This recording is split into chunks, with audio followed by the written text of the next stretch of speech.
Benavides, que está con nosotros a esta hora de la mañana. Doctor, ¿cómo le va? Buenos días. Buenos días, estimado Javier. Un cordial saludo para usted y para todos quienes están en cabina y, por supuesto, para todos los ciudadanos que nos escuchan a través de I-99. Bienvenido. Primero, agradecerle por esperarnos estos minutitos. Yo sé que estaba conectado desde hace algún momento, pero usted es parte de la casa de I-99, así que bienvenido. Quiero empezar porque lo vi en el estadio, ojo. Ah, caramba. Claro, el doctor Benavides es liguista. Eh, pero estuve en el estadio por la selección ecuatoriana. Ese partido nos deja con un trago amargo, doctor. Primero, que creo que existen todavía algunas deficiencias en lo que tiene que ver con el medio campo de la selección ecuatoriana. Y creo que al final del partido, cuando Sánchez Vaz hace los últimos dos cambios, creo que en lugar de seguir atacando, prefirió meterse atrás y eso ocasionó que la selección chilena intente hacer un gol. Creo que nos deja un... hemos ganado, pero sí jugamos bastante flojitos, diría yo. Bien, doctor Benavides. Bueno, en todo caso, al Ecuador hay que verlo también desde el otro punto de vista y es hasta hoy el presidente, o hasta mañana 10, 11 de la mañana, el presidente Guillermo Lasso está al mando del país. Hay expectativas sin duda por lo que pueda hacer el presidente electo Daniel Noboa, que se posesiona mañana a las 11 de la mañana. ¿Qué es lo que podemos esperar los ecuatorianos, doctor Benavides, de este acuerdo legislativo, que además debe ser un acuerdo de doble vía entre el Ejecutivo y Legislativo por el bien de los ecuatorianos, doctor Benavides? La anterior semana se conformó una mayoría en la Asamblea Nacional, la cual está configurada por tres organizaciones políticas y unos cuantos independientes. Sin embargo, ya sabemos que se dio la nominación de las primeras autoridades de la Asamblea Nacional, ya tenemos la conformación de las comisiones, también los presidentes, pero hay algo que todavía a los ecuatorianos y a los ciudadanos nos queda boteando, que tiene que ver cuál va a ser la hoja de ruta, cuál va a ser esa agenda legislativa que va a resolver los problemas que tiene el país. Obviamente que no podemos exigir que en una semana ya ver resultados, pero al menos quisiéramos ver un esbozo de lo que se va a hacer en la Asamblea Nacional. ¿Y a qué nos hemos dedicado en esta primera semana? A analizar si es que es o no viable la amnistía del señor Patiño. Yo considero que la Asamblea Nacional, en vez de estar dedicada a defender a unos y a cuestionar a otros, más bien que digan al país cuáles van a ser las reformas que van a solucionar los problemas de los ciudadanos. E inclusive, y ya se sabe por dónde van los asambleístas. Algunos dicen, me mandaron a la comisión de niñez y adolescencia, que por poco mandan a la comisión de aseo. O sea, aquí lo que no estás preocupado es en garantizar el ejercicio de derechos, sino ver en la comisión en la cual vas a tener más cámara, más micrófono, e incluso algunos están más preocupados del repartitute de las comisiones, porque saben que también ahí en algunos votos también pueden presionarle al gobierno nacional y a otras instancias. Entonces vemos que aquí una semanita ya ha bastado para ver por dónde va a ir la Asamblea Nacional.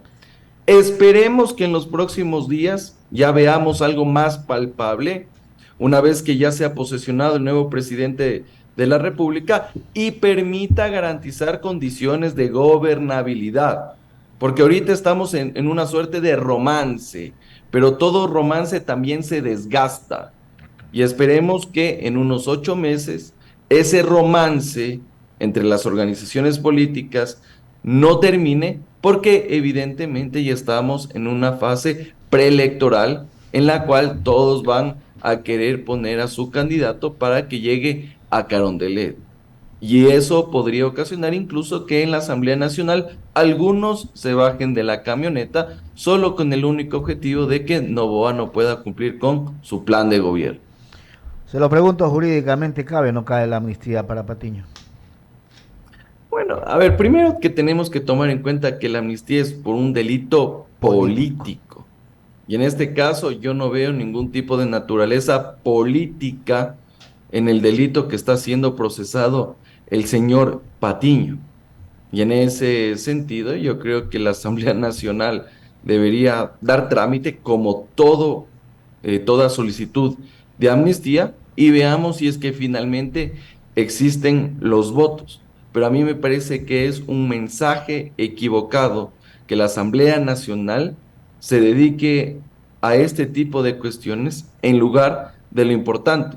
Y eso lo único que nos hace entender es que lo que se buscó siempre fue generar estas situaciones de favoritismo, de beneficiar a los panas en lugar de las grandes mayorías. El abogado Ramiro Cepeda continúa con la entrevista, doctor Benavides. Gracias. Andrés, ¿cómo te va?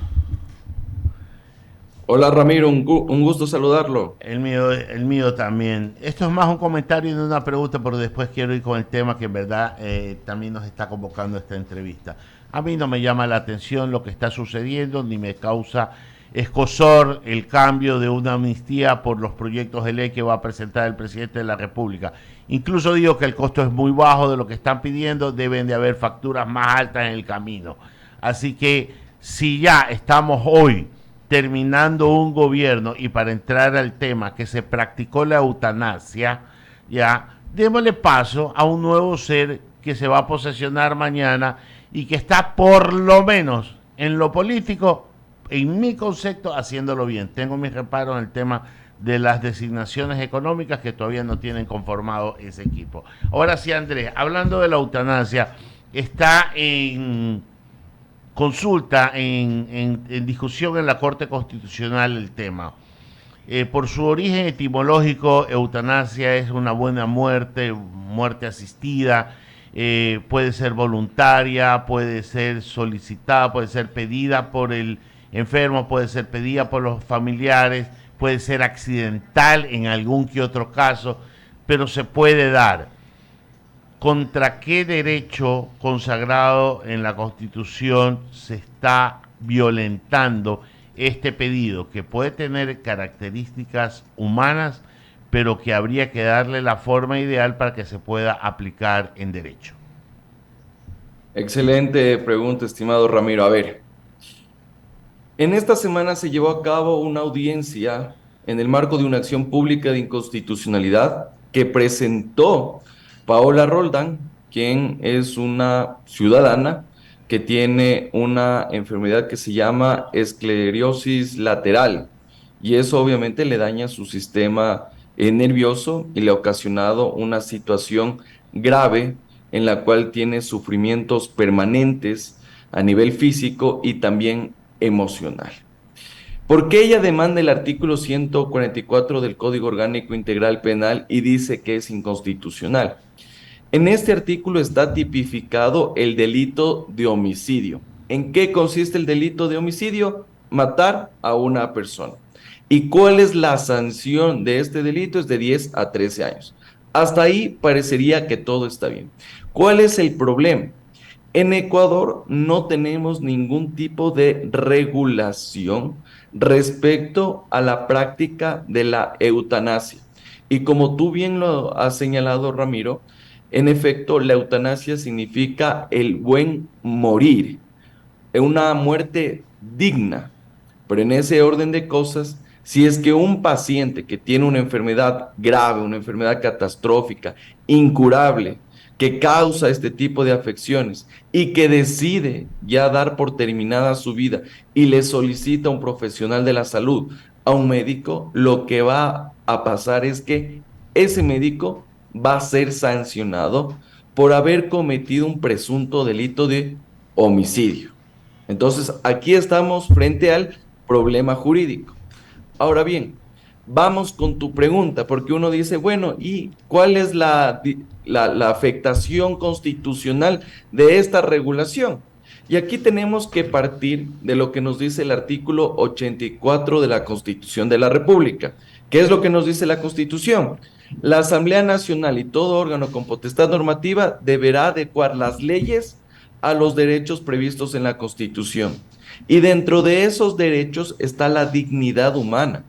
Y en ese orden de cosas se estaría afectando por esa omisión legislativa la dignidad humana, toda vez que se está imposibilitando que estas personas puedan decidir sobre la culminación de su vida. y se estaría afectando tres derechos fundamentales. André, lo freno ahí porque toca un tema que a mí me interesa y es la ponderación de los derechos. ¿Cuál es el bien jurídico superior tutelado por la Constitución? ¿El derecho a la vida o el derecho a la dignidad? Y ahí creo que está el meollo del asunto. Excelente pregunta. A ver, el artículo 11, numeral 6 de la Constitución de la República te dice lo siguiente: todos los derechos serán interdependientes y de igual jerarquía. Entonces, al momento que tú los pones en una situación de igualdad, significa que todos los derechos, y si vamos a un tema de ponderación de derechos, tienen el mismo peso. Y tú, para resolver esta colisión de derechos, tienes que utilizar lo que se denomina como el test de proporcionalidad, que tiene tres subprincipios, que son idoneidad, necesidad, proporcionalidad en sentido estricto y ponderación.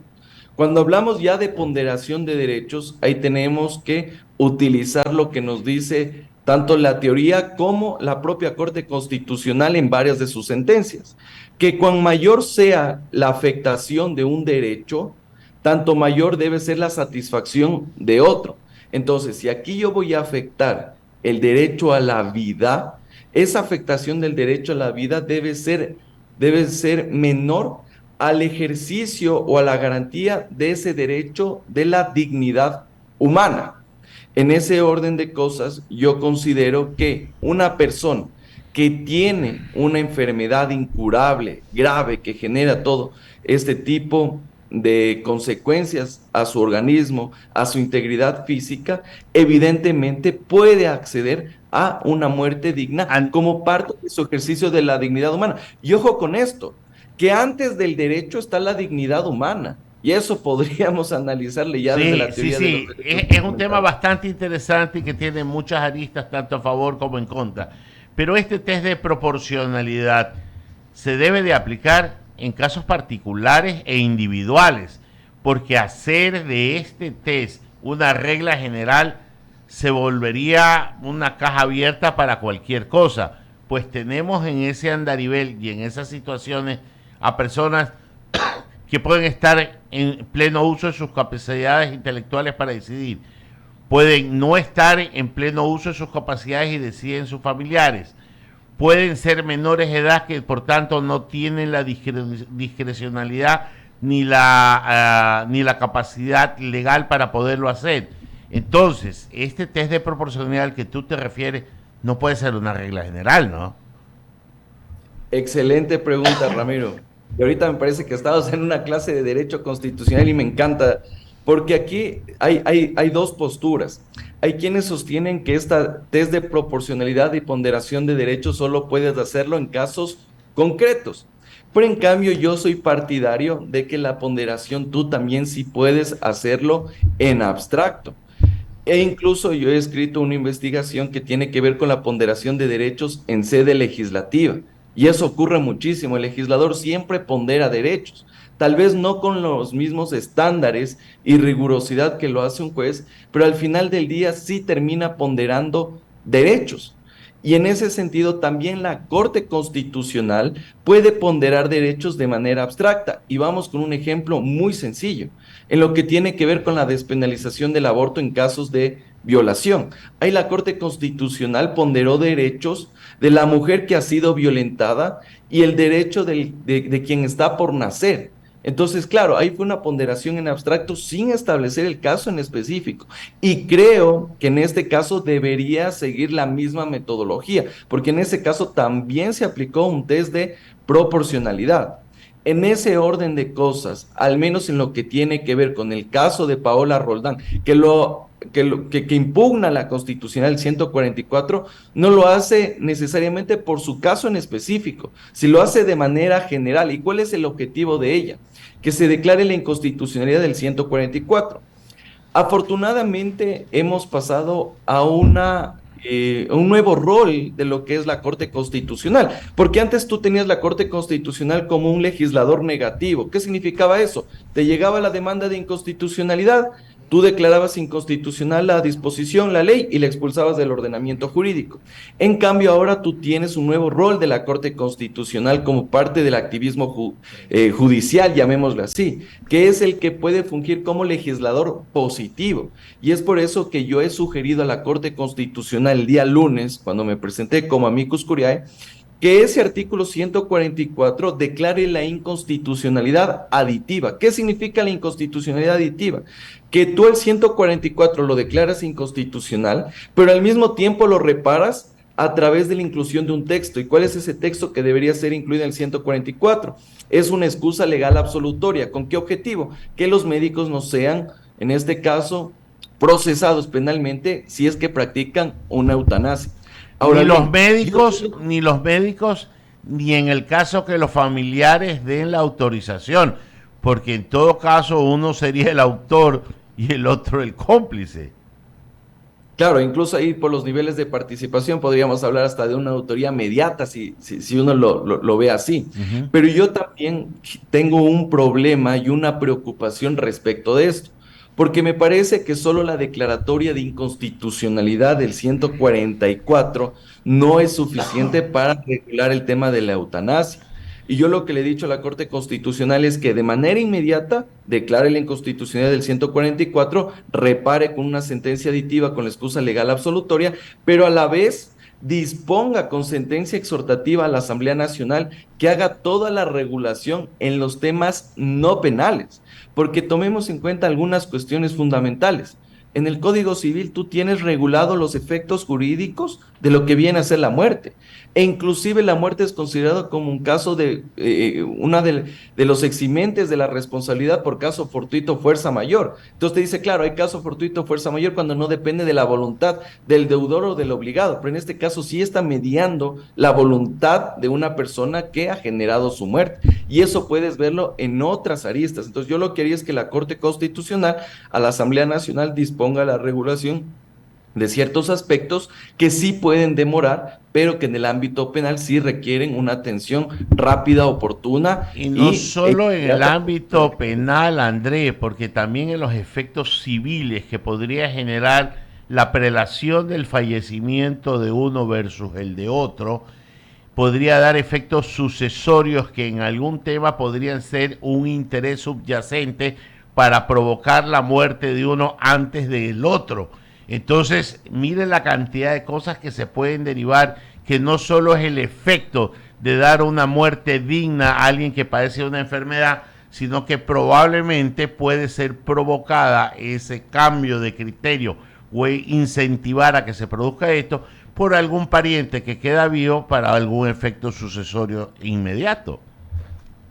Exactamente, y esas es justamente las preocupaciones que yo tengo, más allá del caso en específico, sino que yo lo veo como abogado, porque la muerte sí te genera efectos colaterales. Ejemplos tan sencillos como aplicar el seguro de desgravamen de una tarjeta de crédito, el no cumplimiento de una obligación, lo que tú has dicho, estimado Ramiro, el tema de la prelación de las sucesiones. ¿Qué pasa en el tema cuando existe un testamento abierto, un testamento cerrado? Y el cobro de un seguro de vida. Entonces tienes un montón de cuestiones y aristas que deberían tomarse en cuenta y que obligan a la Asamblea Nacional a reformar el Código Civil e inclusive otro tipo de normas que tienen interdependencia con esto, como viene a ser, por ejemplo, el Código de Comercio. Ahí claro, tú también tienes algunas cuestiones. Entonces, ¿Te imaginas, Andrés, una compañía de seguros que se niegue a pagar un seguro de vida de alguien que se ha provocado la eutanasia? Entonces ahí vamos a estar en otro problema, porque claro, yo me practico la eutanasia y el familiar, ¿qué va a decir? Me negaron porque se practicó la eutanasia. ¿Y qué es lo que va a hacer? ¿Acción de protección o va a reclamar en la vía civil que te demorará un montón de tiempo? Decir que no, que es discriminatorio, que los derechos, ya. Entonces, claro, el tema colateral que se arma, y usando una frase común que es en los últimos meses, aquí se va a armar el despelote a nivel jurídico. Porque claro, hay algunas cuestiones que no es tan sencillo. No es tan sencillo. Más allá y te hago esta pregunta, y perdón que es que soy abogado y el tema me apasiona. Entonces, ¿cuál sería la diferencia? Yo sí la sé, pero explícale a nuestra audiencia entre un suicidio y una eutanasia. Bueno, en este caso el suicidio sería la generación de la muerte por parte de la propia persona, Y si se porque la en este provoca el mismo. se la provoca eso y obviamente que aquí no tienes ningún tipo de efecto colateral hacia un tercero en lo que tiene que ver con el ámbito penal, porque inclusive el suicidio no está tipificado como delito por obvias razones. Mientras que en el caso de la eutanasia, tú necesitas, en este caso, la práctica de un procedimiento por parte de un tercero. Y una de las cuestiones preocupantes es que muchas de estas personas que padecen este tipo de enfermedades también terminan suicidándose debido al dolor, a los tratamientos tortuosos. Entonces, prácticamente la persona se mata porque ya no quiere sufrir. Y es justamente lo que ha obligado de que la persona pueda morir, pero de una manera digna, como ya lo hemos manifestado a lo largo de esta entrevista. Te paso a Daniel, que está ávido de preguntar también. Un gusto para mí, Andrés. Gracias, Ramiro. Más allá de la cátedra que nos han dado tanto Ramiro como el doctor Andrés Benavides, y que han logrado ser muy didácticos por su naturaleza de maestros, ¿cuál serían los caminos que tiene Paola Roldán legal y constitucionalmente en el caso que la Corte decidiera no aceptar la demanda de inconstitucionalidad que ha planteado? ¿Hay algún camino supranacional respecto a este pedido o ya queda allí y le toca a Paola aguantar lo que tenga que aguantar hasta que su vida cese? Bueno, un cordial saludo para usted también. Claro, ahorita tenemos un primer escenario y el escenario A, por así decirlo, es justamente que la Corte Constitucional declare o no la inconstitucionalidad del 144. Pero aquí también vemos otras cuestiones que también se pueden dar en el camino. Perdón un momentito, Llevamos, doctor, perdón un momentito. Que la Corte declare la inconstitucionalidad no está avalando la eutanasia. Por ende, no no, es que ella mañana puede morir, cuidado. Ok. exactamente, exactamente. Entonces aquí vamos a los siguientes escenarios. Entonces vamos al escenario uno. La Corte Constitucional declara la inconstitucionalidad del 144 y ya no está penalizado la eutanasia. Mañana Paola Roldán se lo practica y el médico no es apresado. Escenario uno. Vamos a escenario 2. La Corte Constitucional no declara la inconstitucionalidad y las cosas quedan tal cual. En ese orden de cosas, si un médico practica eutanasia contra Paola, se va preso. Y obviamente que Paola tendría que ver otro tipo de mecanismos como viajar a otro país Ok. donde sí se haga la eutanasia y practicarse este procedimiento. Escenario 3, que es el que a mí no me gusta. El 2 y el 3 no me gusta, y vamos al 3. El escenario 3 es que la Corte Constitucional declara la inconstitucionalidad, pero con efectos diferidos. Es decir, que es inconstitucional el artículo cuando la Asamblea Nacional promulgue una ley de eutanasia. Ok. Entonces tendrán que pasar 6 meses, un año, hasta que exista la ley. Y ahí recién Paola podría practicarse y todos los pacientes podrían practicarse este tipo de procedimientos. Por eso yo más bien me decanto por una postura mixta en el cual, llamémoslo así, es un cuarto escenario en el cual la Corte Constitucional no penalice la eutanasia, pero en lo que tiene que ver con materias no penales, sí le envíe a la Asamblea Nacional para que haga las regulaciones correspondientes, porque es un tema bastante complejo, principalmente a nivel civil y otros códigos y normativas vigentes en nuestra legislación. Sin duda es un tema complejo porque está de por medio la vida de una persona y no está de por medio un bien tangible, material que puedes reemplazar, sino que está sobre todo la voluntad de una persona y eso es lo que hace complejo esta decisión. Eh, es hora Sí, Andrés. Andrés. ¿Iba a comentar algo, doctor? No, Ok, es hora de abrir el debate de la eutanasia y no dejarlo pasar como en Montecristi en una sola volquetada, ahí va todo el cascajo, piedras, arena, todo. Es hora de abrir un debate ya serio sobre la eutanasia, tal como lo han hecho en otros países de la región. yo creo que Ecuador en tema de derechos está avanzando a pasos agigantados, Recordemos que esta Corte Constitucional ha marcado unos hitos que hace 5 o 10 años ni siquiera hubieran sido pensados que en la opinión pública se iba a debatir aquello, Sí. como por ejemplo el matrimonio entre parejas del mismo sexo, Sí, señor. la despenalización del aborto en casos de violación, lo que tiene que ver con derechos de la naturaleza, incluso un habeas corpus que le dieron a una orangután hace poco, lo que tiene que ver justamente con la eutanasia. Entonces yo creo que es importante el debate que se ha dado en el marco de la progresión de derechos. A mí me hubiera encantado, porque eso es parte de un régimen democrático representativo como el ecuatoriano, que esto se hubiera dado en la Asamblea Nacional. Pero lastimosamente, con todos los embates políticos, muertes cruzadas, agendas legislativas que no existen, intereses políticos de por medio, estos temas necesarios están en la cola de los aspectos que debe tratar la Asamblea Nacional. Y no solo hablo de la posesionada, sino históricamente, porque han estado preocupados en otras situaciones que en lugar de garantizar los derechos de los ciudadanos. Y aquí yo mantengo una posición firme respecto de cuál es el rol del legislador en un Estado constitucional. El legislador es el primer garante de los derechos y el legislador debe garantizar el ejercicio de los derechos de los ciudadanos. Y eso lo ha dicho la Corte Constitucional, porque tú tienes derechos abstractos. ¿Y cómo es la forma de aterrizarlos? A través de la ley. Pero si nuestros asambleístas están dedicados en otra cosa y dicen que la comisión de niñez es la última rueda del coche, entonces, ¿de qué estamos hablando? Y eso es justamente lo que se debería debatir en el Parlamento. Pero uno ya tiene que aguantarse con lo que la naturaleza da. Y si vamos a hablar de estos temas que son bastante álgidos en un parlamento donde no existe la preparación, las condiciones para hacerlo, es bastante complejo. Y bueno, las riendas de esto lo ha tomado la Corte Constitucional y Ajá. afortunadamente al menos como un ejercicio, llamémoslo así, deliberativo a ciertos sectores de la sociedad ha permitido la comparecencia a través de estos amicus curiae, tanto a favor y en contra de la eutanasia. Lo que Natura no da, Salamanca no presta. Y solo para resumir, la eutanasia es un acto humanamente necesario, pero humanamente duro también. Que así que hay que tener una entereza para poder darle un marco jurídico, pero también para tomar una decisión al respecto. André, que tengas buenos días, agradecerte por estar esclarecedora e interesante entrevista sobre un tema que mucha gente gusta de no hablar, o el que habla no sabe de lo que está hablando. Que tengas un buen día.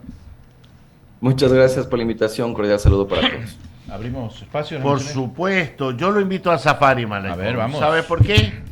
Porque usted necesita llevar